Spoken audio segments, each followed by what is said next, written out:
In this video, I'm going to take you back to Cowboy Trails, located just outside Las Vegas. Before my trip, I was really excited, and I'll admit somewhat nervous to ride these trails due to the preface on Trail Forks. These trails are hard, and they are supposed to be hard. Bring your A game. I stopped at Las Vegas Cyclery, a really nice bike shop on the edge of town, and asked what trails to ride in the Cowboy Trail system. I was told hands down to ride Bone Shaker. Bone Shaker is a 2-mile long trail that runs down the center of the Cowboy Trail system. It is rated on Trail Forks as a double black diamond and has reviews that seem to reinforce that unanimously. Most people say it is very difficult but one of the best trails in the entire region.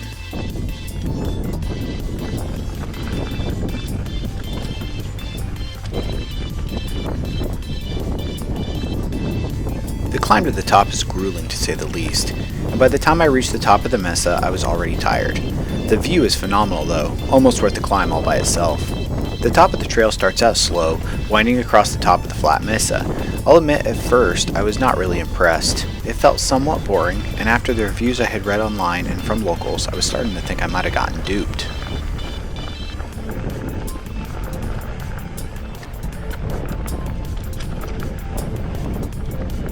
While these trails are one-way mountain bike trails, they are multi-use trails, and both times I rode this trail I passed hikers.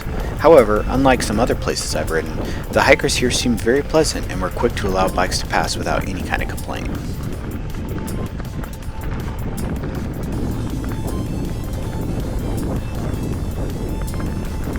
As you ride across the Mesa, you are continually met with views of gorgeous canyons, long open valleys, and even Red Rock National Park in the distance. The trail is less defined than I am generally used to in the Pacific Northwest, and the combination of the view and the minimalist trail meant sometimes I found myself off-trail, occasionally dodging cacti.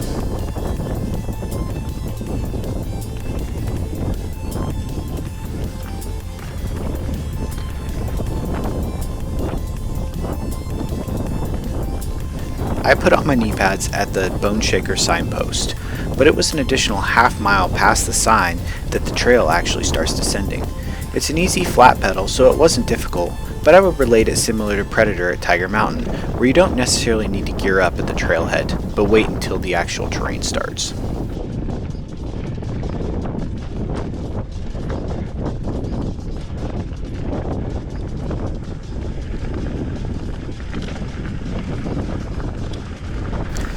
Finally, we reach the descent.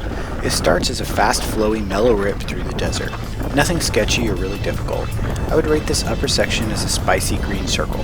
Some minor rocks to roll over or around, but it has no exposure and decent traction. Quickly, however, the difficulty increases. We find repeated drops ranging from just a few inches to a couple of feet. Some rollable, but not all. The trail continues to be very flowy, with the technical sections being relatively mild. I would up the rating at this point to a solid blue square.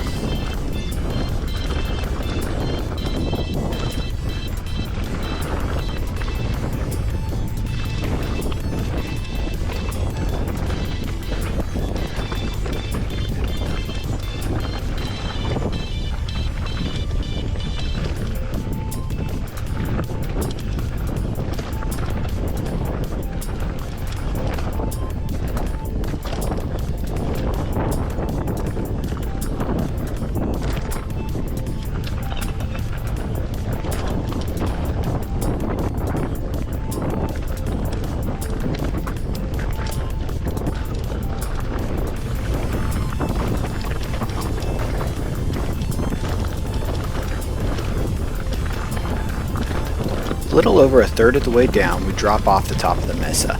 You can't tell at first, but the trail gets significantly steeper with larger rolls and higher drops. Since everything is the same color, some of the drops can be hard to see. At one point I mistook my landing and blew a foot off one of my pedals. An easy recovery, but reminded me that this trail can spill you if you mess it up.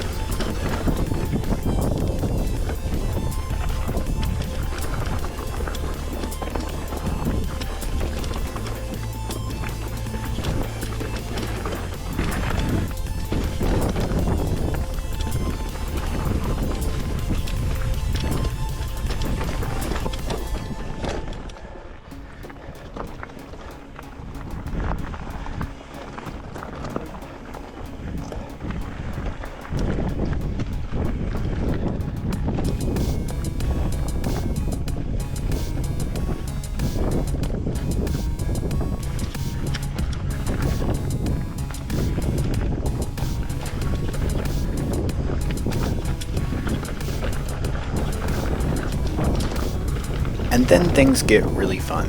The trail transitions from a flowy speed run into a technical rock fest.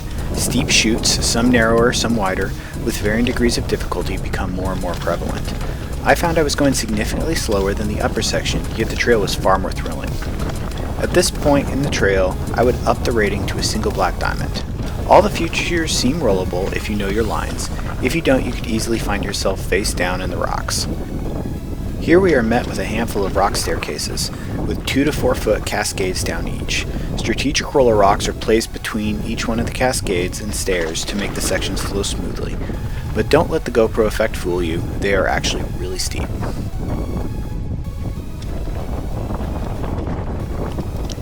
Unlike rock slabs in the Pacific Northwest, these slabs are covered in shale. They also have gravel and shale in between them instead of dirt. All this makes braking a little more difficult. The trail starts to pick up the ride or die feeling of some bigger name trails, where knowing your limits and your bike's limits is the difference between riding it smoothly and walking around.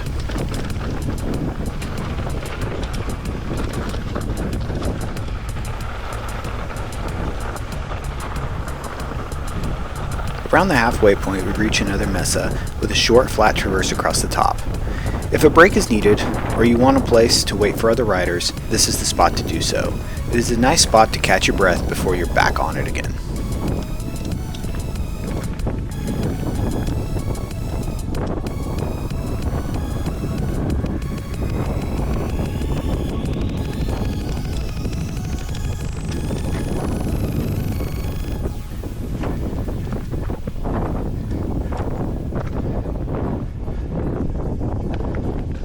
Before the trail descends again, there is also a short punchy climb, littered with technical rocks, no more than 2 inches to a foot tall. They may be easy going down, but they are much harder to climb, especially with tired legs and a high gear that I forgot to shift down for. I found myself walking to the top. Thankfully it is very short, and I felt a little less ashamed that the only part on this trail I had to walk was actually the uphill, rather than any of the downhills. At the top of this short uphill is another nice place to stop. Behind you is an amazing view of the mesa you just rode down, as well as the surrounding valley. You can see from here the trail and watch riders descend from the previous mesa in full panoramic view, and see just how steep and gnarly the trail you came down actually is. This is your last break before the bottom. I recommend not expecting to have another flat spot to stop until you reach the highway far below you.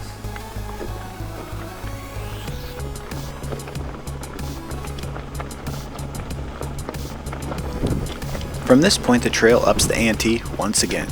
The rock features get steeper, more jagged, and you start to have a decent amount of exposure. Some of these rock rolls are reminiscent of Squamish or North Vancouver in their technical level. A single mistake would be the end of your ride. There is no stopping on the rock rolls themselves. Once you're committed, it truly is ride or die.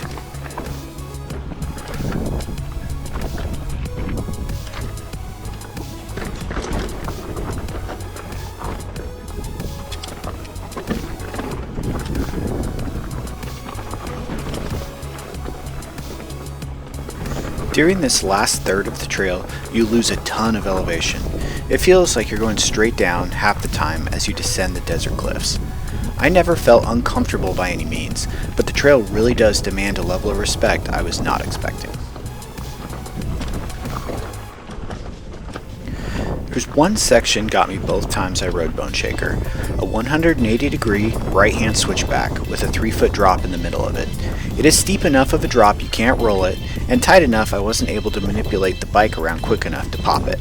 I ended up having to rewrite it and pick a janky roll line to the right with a track stand hop to get my long wheelbase around. Immediately after was the largest feature on the trail, a 6 to 7 foot drop off a rock into a nasty shale chute, followed by a corner. You have a ton of room to roll into the drop, but without seeing someone on the roll out, I wasn't confident enough to hit it while I was riding by myself. The ride around isn't much easier, being a steep rock slab around a corner, but it felt a little lower consequence while riding solo.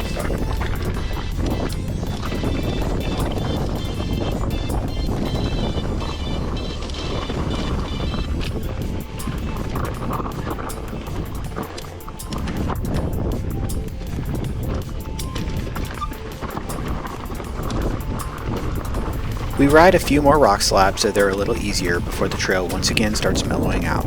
Eventually you find yourself on well-used dual track and service roads. Beware, these roads do get a lot of horse traffic from the horse tour business nearby.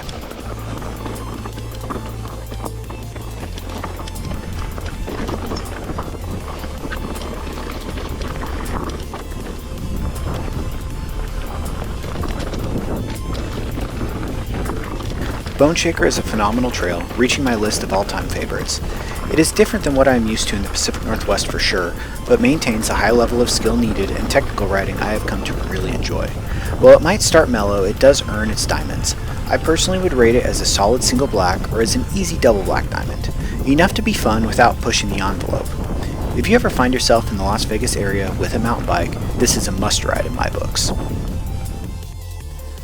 In this video, I am riding my 2023 Specialized Enduro S-Works, set up with a custom MX wheel build.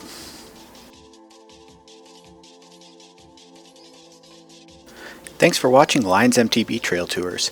I will be continuing to release trails from this trip as well as local trails in the Pacific Northwest, so please like and subscribe to see more.